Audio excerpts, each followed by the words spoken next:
Aujourd'hui, on vous présente l'Épiphanie. Épiphanie.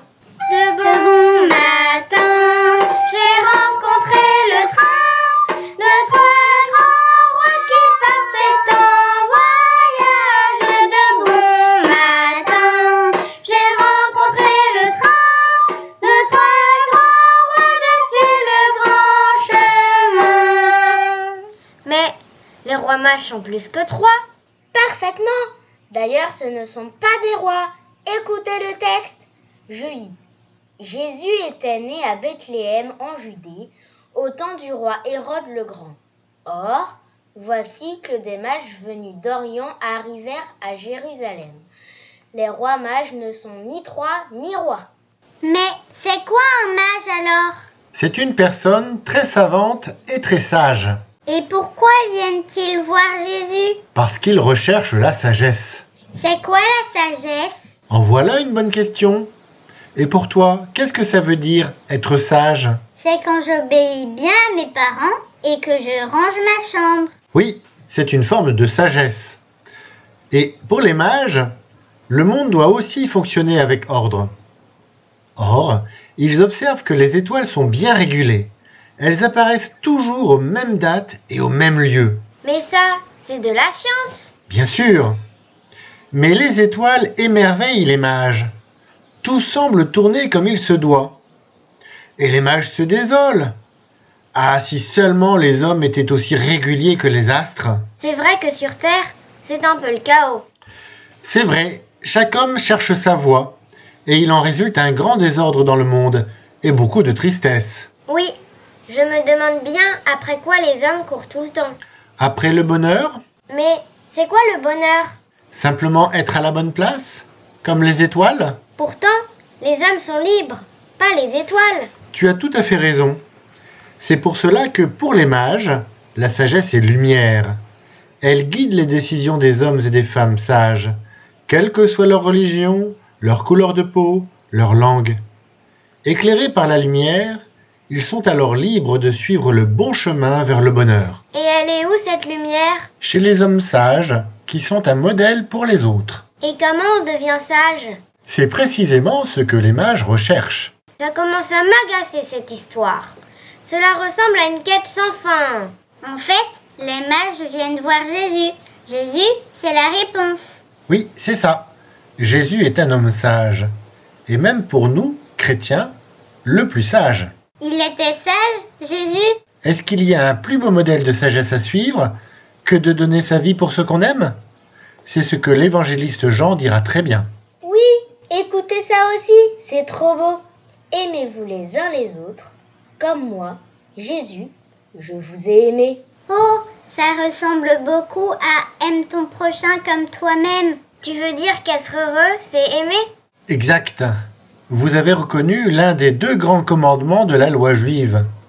D'ailleurs, pour les juifs, être sage, c'est suivre la loi. Et suivre la loi, c'est aimer Dieu et son prochain. Eh oui.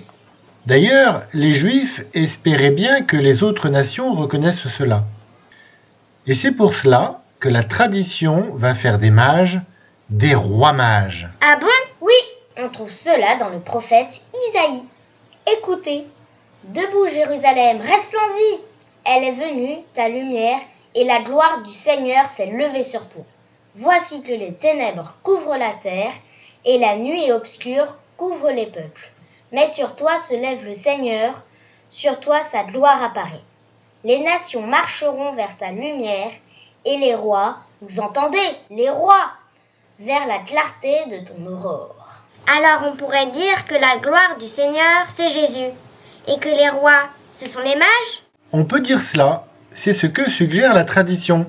D'ailleurs, un peu plus loin, Isaïe dit que les rois apporteront de l'or et de l'encens. Comme les mages, mais eux rajoutent de la myrrhe. C'est quoi la myrrhe? C'est un arbre qui donne une sorte de gomme, utilisée pour son bon parfum, mais aussi comme un médicament. Mais pourquoi les mages donnent ces cadeaux-là? Oui, c'est bizarre. Jésus, il a plutôt besoin d'un doudou, non? Ce sont des symboles. Il y a beaucoup d'interprétations possibles. Laquelle préfères-tu? Comme toujours, celle qui s'inspire de l'Ancien Testament. Regardons d'abord l'or. Très souvent, on dit que la parole de Dieu vaut mieux que de l'or. Comme dans le psaume, mon bonheur, c'est la loi de ta bouche, plus qu'une grande somme d'or. Donc les mages donnent tout leur or en échange de la sagesse de Jésus. Oui. Ensuite, un livre un peu mystérieux, qu'on appelle l'Ecclésiastique, identifie la sagesse avec la parole de Dieu. Comme tu nous l'as déjà dit, pour les Juifs, être sage, c'est suivre la loi. C'est ça. Et ce livre l'exprime de manière très explicite. Ensuite, il décrit la sagesse comme une personne. Et comme une personne ayant la bonne odeur, Oh, la bonne odeur d'encens ou de myrrhe? eh bien, les deux. Écoutez, c'est très joli. C'est la sagesse qui parle elle-même. Je me suis dressée comme un cèdre sur le Liban. J'ai donné mon parfum comme une myrrhe précieuse. J'ai exhalé mes senteurs comme un nuage d'encens dans le temple. Oui, l'encens qui permet de louer Dieu et la myrrhe qui permet de soigner les hommes. Donc les cadeaux des mages désignent Jésus comme cette sagesse-là. Alors youpi, ça mérite bien une chanson. Un sauveur nous est né, Un fils nous est donné, Dieu puissant conseiller. prince de la paix. Écoutez et venez, Entrez pour adorer notre Dieu si petit. auprès de Marie. Vous les rois, vous les bergers, levez-vous, partez en Judée. C'est l'enfant qui vient de naître, qu'on annonçait les prophètes.